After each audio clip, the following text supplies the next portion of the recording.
रात का सन्नाटा और घना अंधेरा जंगल। पेड़ों के बीच से हल्की चांदनी छनकर नीचे गिर रही है।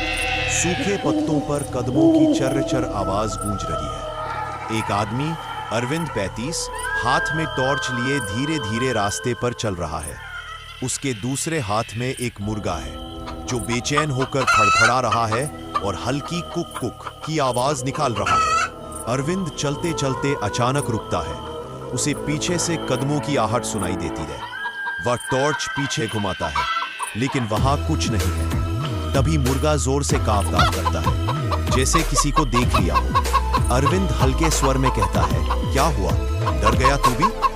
वह फिर आगे बढ़ता है, लेकिन कुछ ही देर में वही कदमों की आहट दोबारा सुनाई देती है, इस बार और पास से। मुर्गा अचानक चिल्लाता है, उसके पर खड़े हो जाते हैं।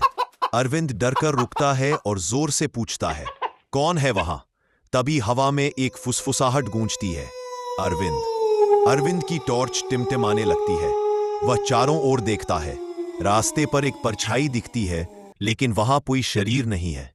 तभी मुर्गा उसके हाथ से फड़फड़ाकर नीचे गिरता है और अंधेरे। टॉर्च अचानक बंद हो जाती है। चारों ओर सन्नाटा छा जाता है। अरविंद घबराकर पुकारता है, मोती, कहाँ गया तू?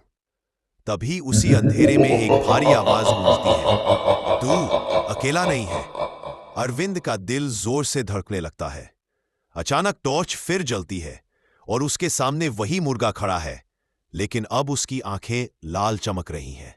वह धीरे धीरे सिर उठाता है और इंसानी आवाज में हंसता है। अगले ही पल एक चीख गूंजती है। फिर सब सन्नाटा।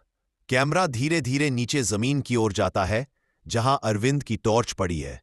उसकी रोशनी टिमटिमा रही है। टॉर्च के पास वही मुर्गा बैठा है। उसकी आंखें अब भी लाल चमक रही हैं। दिस